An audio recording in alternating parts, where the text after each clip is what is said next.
Hello student, good morning. आज फिर से हम प्रॉब्लम नंबर फर्स्ट ही देखते हैं। ओके, तो प्रॉब्लम नंबर फर्स्ट क्या है? The bad luck limited Bikaner went into voluntary liquidation as on 31st March 2020। Okay, उन्होंने कब किया है लिक्विडेशन? 31 मार्च 2020 को। ओके, बैलेंस शीट में क्या क्या दिया है हमें देखो। शेयर कैपिटल में है, प्रेफरेंस शेयर कैपिटल है, 10 रुपीज़ का एक शेयर है और वो पूरे के पूरे 1,50,000 हमें मिले हैं। उसके बाद 20,000 इक्विटी शेयर्स जो है वो 10 रुपीज़ का एक है, लेकिन वो जो पैसे हैं वो हमें कैसे मिले हैं? 7 रुपीज़ पर शेयर के हिसाब से मिले हैं। मतलब हमारे पास 3 रुपीज़ पर शेयर के हिसाब से 60,000 हमें मिल सकते हैं जब हम लिक्विडेशन कर रहे हैं दैट टाइम। उसके बाद सिक्योर्ड लोन फ्रॉम बैंक है 38,000 और उसके लिए स्टॉक ऑफ रॉ मटेरियल जो है वो है मॉर्गेज रखा है। Total stock of raw material जो है वो हमारा 50,000 है। कितना है? 50,000 है और उसमें से वो हमने पूरा का पूरा मॉर्गेज रखा है और लोन है 38,000 का।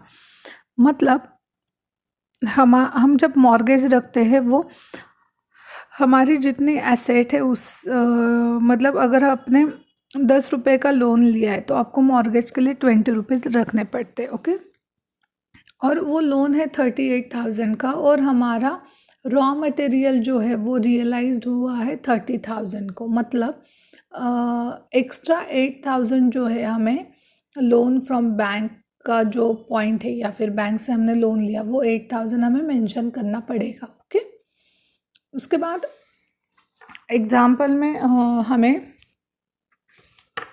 एसेट्स दिए, raw material, stock of raw material, finish goods, other assets and profit and loss भी बताया है। ओके, उसके बाद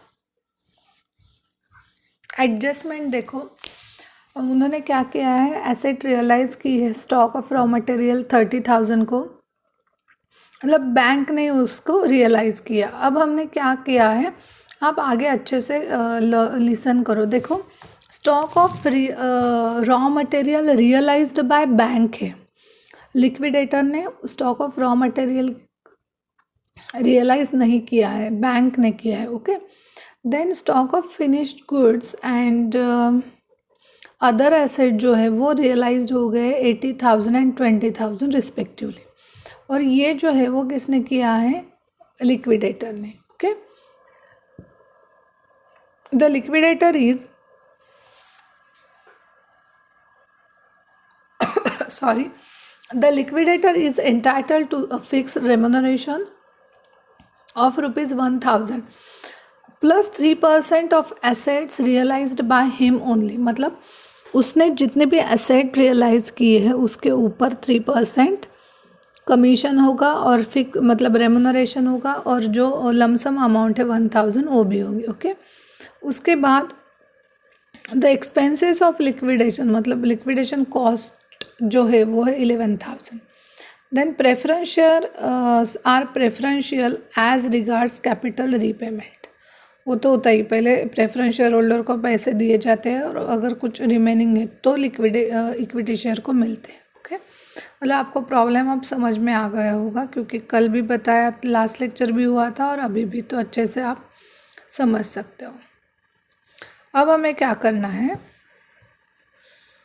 जो लिक्विडेटर्स है उसका स्टेटमेंट बनाना है, liquidators final statement of account. Okay, तो उसमें अब रिसीट साइड जो होती है, मैंने बताया पहले भी, रिसीट साइड को हम क्या करते हैं, जो भी हमारे पास अमाउंट है मतलब एसेट रियलाइज़ करने के बाद या फिर कैश एट बैंक हो सकती है, कैश एट बैंक हो सकती है, वो जो भी है। और अगर इक्विटी शेयर होल्डर से हमें पैसे आना बाकी है, मतलब अनकॉल्ड शेयर जो है वो है, तो हम क्या कर सकते हैं, वो सब रिसीट साइड को नोट कर सकते हैं।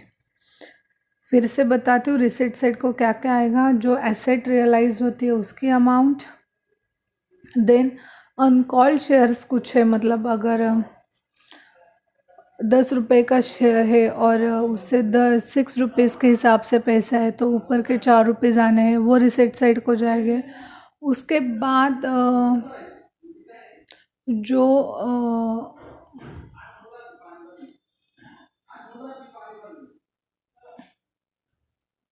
एसेट रियलाइज होते वो हो गए, ठीक है। उसके बाद पेमेंट साइड को हमें क्या करना है, जो हमारा पेमेंट का फॉर्मेट है उसमें फर्स्ट लिक्विडेटर्स रेम्यूनरेशन होता है, लिक्विडेशन कॉस्ट होती है, उसके बाद प्रेफरेंशियल क्रेडिटर्स होते हैं, अनसिक्योर्ड क्रेडिटर्स होते हैं, और उसके बाद अनसिक्योर्ड क्रेडिटर्स सॉरी, और लोन फ्रॉम बैंक होता है, और प्रेफरेंस शेयर होल्डर के पैसे देने के बाद हम क्या करते हैं, इक्विटी शेयर होल्डर के पैसे दे देते हैं, ओके। तो यहाँ पे हम देखेंगे पहले to cash balance in bank और कैश बैलेंस इन हैंड जो होता है उसके, मतलब कोई भी एसेट की हम वैल्यू नहीं कर सकते। 1 रुपीज़ की अगर आप वैल्यू निकालोगे तो 1 ही रहेगी, मतलब कैश जो है वो एज इट इज़ हमें लिखनी है। उसके बाद amount realised on sale of asset जो है वो, मतलब यहाँ पे अब हम क्या करेंगे, जो लिक्विडेटर ने एसेट रियलाइज की है वो ले उसके ऊपर ही हम परसेंटेज निकालेंगे, क्योंकि स्टॉक ऑफ रॉ मटेरियल जो है वो क्या है, वो बैंक ने रियलाइज किया है, ओके। तो अब हम क्या करेंगे,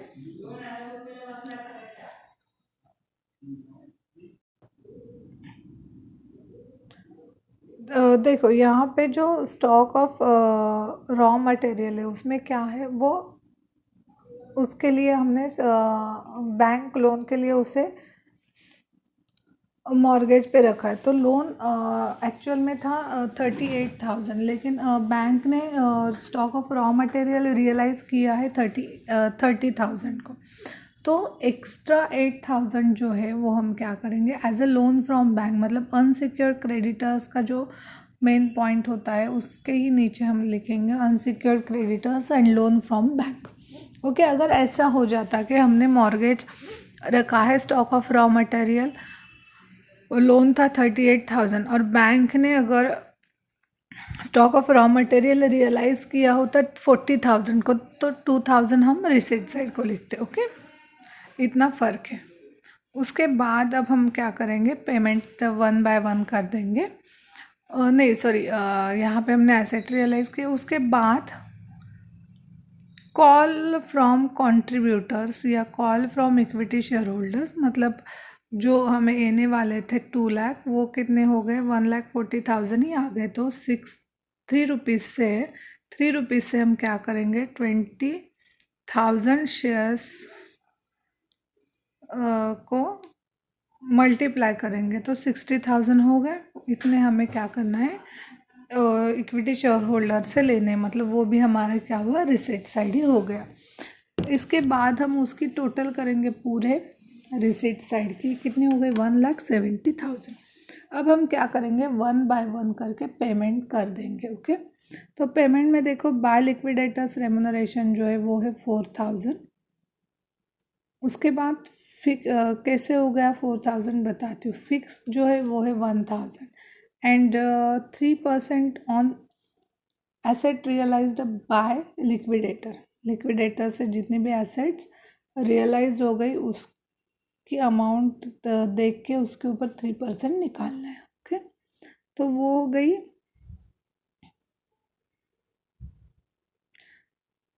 3,000, 1 लाख के ऊपर 3% मतलब 3,000, ओके। उसके बाद कॉस्ट ऑफ लिक्विडेशन हो गया 11,000, प्रेफरेंशियल क्रेडिटर्स हो गया 1,200, देन अनसिक्योर्ड क्रेडिटर्स 1,09,800। देन अब हम क्या करेंगे, जो हमारे पास 44,000 अमाउंट बाकी है, तो हम क्या करेंगे, पहले प्रेफरेंस शेयर होल्डर को पैसे दे देंगे, मतलब 44,000 पूरे के पूरे हम दे देंगे। सिर्फ हमें क्या करना है, जब हम ऐसे देखते हैं तो शेयर की प्राइस 10 रुपीज़ है, लेकिन हमने लमसम अमाउंट दी है, तो शेयर की कीमत कितनी होगी निकालने के लिए हम लिखेंगे 44,000, जितना बैलेंस है उतना डिवाइडेड बाय 15,000 शेयर्स, ओके।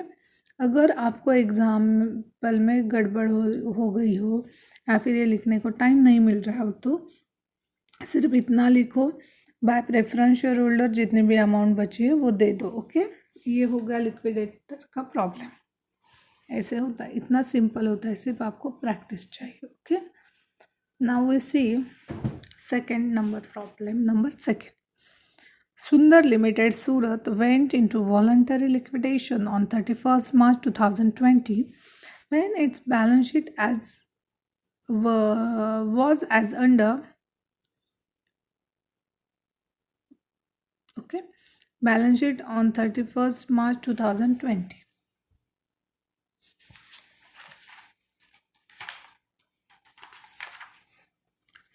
तो बैलेंस शीट देखो, बैलेंस शीट में शेयर कैपिटल है और 2005% प्रेफरेंस शेयर ₹100 100 इच, एक शेयर ₹100 का है। नंबर ऑफ शेयर्स है 2000 मतलब 2 lakh. Then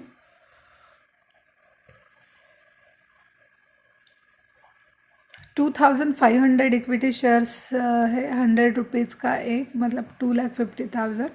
then debentures 50,000, floating charge on all assets.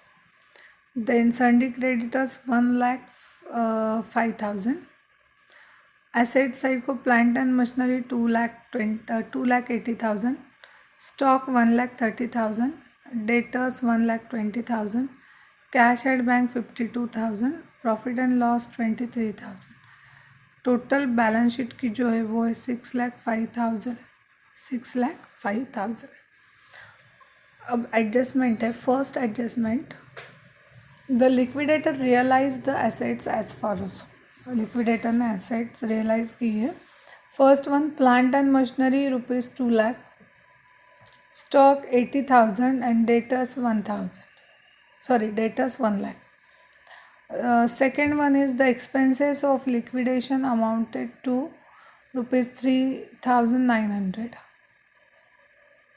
The liquidator's remuneration was fixed at 2% on sale proceeds and 2% on the amount distributed to unsecured creditors. Next adjustment is sundry creditors include preferential creditors 5,000, and last one is preference share dividend was paid up to 31st March 2018. Liquidator made all payments on 1st October 2020.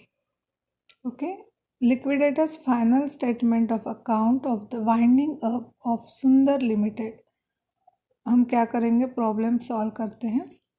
तो यहाँ पे देखो, जो assets है वो liquidator ने realise की है, उसके बाद उसका रेम्यूनरेशन जो है वो है was fix eight 2% on sale and proceed sale procedure and 2% जो अनसिक्योर्ड क्रेडिटर है उसके अमाउंट हम डिस्ट्रीब्यूट करेंगे उसके ऊपर है। ओके, तो हम पहले रिसीट साइड को आते हैं। ओपनिंग बैलेंस एट बैंक कितना है, 52,000। Amount realised on share on sale of asset, उसमें प्लांट एंड मशीनरी की एस्टिमेटेड वैल्यू थी 2,80,000, रियलाइजेशन हो गया 2 लाख को। उसके बाद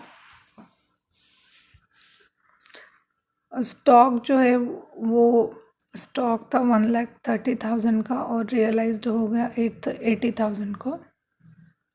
एंड नेक्स्ट इज डेटर्स थे 1,20,000, वो वैल्यू रियलाइज्ड होगी 1 लाख। ओके, इसके बाद अब हम टोटल करेंगे, टोटल होगी 4,32,000। अब हम क्या करेंगे, ये 4,32,000 कैलसी पे लेंगे और 1 बाय 1 हम क्या करेंगे, पेमेंट कर देंगे।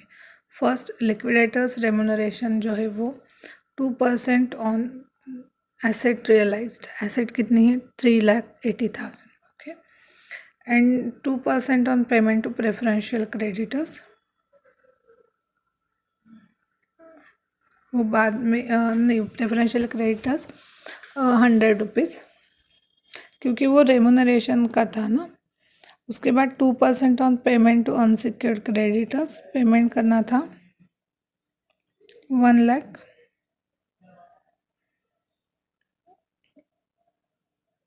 Sorry, 2% on payment to preferential creditors 5,000 के ऊपर 2% 100, and 2% payment to unsecured creditors. Unsecured creditors जब होंगे तब मैं बाकी का।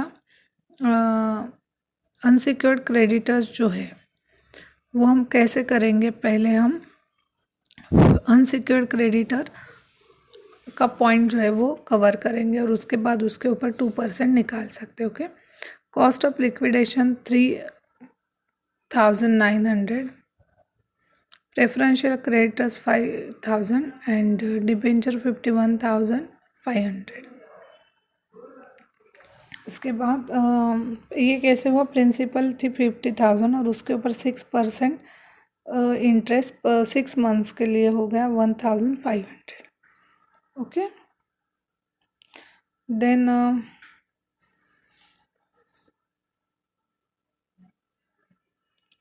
अनसिक्योर क्रेडिटर जो है वो 1 लाख और उसके ऊपर 2% मतलब 2,000, एंड प्रेफरेंस शेयर होल्डर जो है वो है 2,20,000 एंड इक्विटी शेयर होल्डर को 41,900। ओके, ये प्रॉब्लम यहाँ तक समझ में आ गया। मैं फिर से कल एक्सप्लेन करूँगी, क्योंकि ऐसे फटाक से एक दो प्रॉब्लम में नहीं आता है। ओके,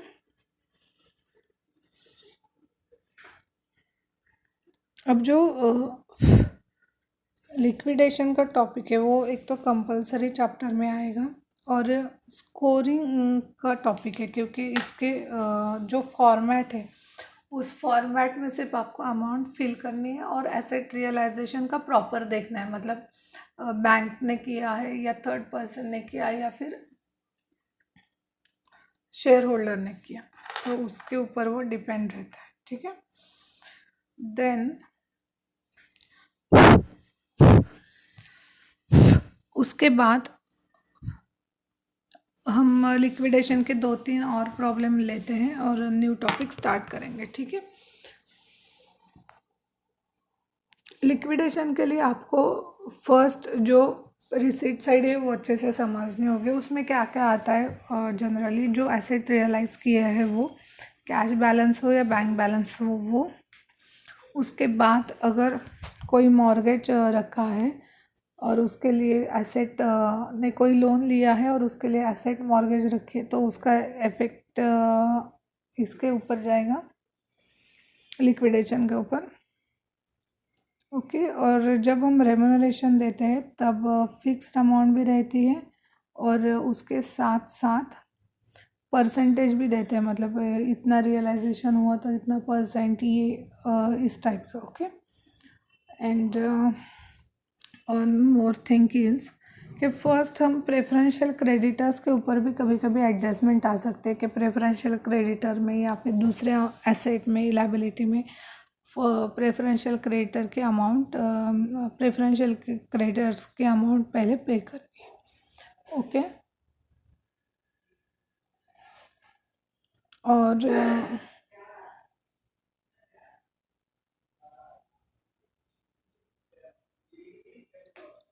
यहाँ तक समझ में आ गया। अब हम क्या करेंगे, नेक्स्ट लेक्चर को प्रॉब्लम 3, मतलब ऑलमोस्ट 3-4 या 4-5 एग्जाम्पल हम लेंगे तो आपको इनफ हो जाएगा, सिर्फ आप लोगों को प्रैक्टिस चाहिए। और इसमें 3 चैप्टर जो है वो प्रैक्टिकल के ऊपर ही है और 1 चैप्टर जो है वो सिर्फ थेरी पार्ट है, और उसके लिए अच्छे से ड्राइंग, मतलब थेरी पार्ट जो है वो अच्छे से डिज़ाइन किया हुआ है, और वो फॉरेंसिक क्या बोलते हैं उसको,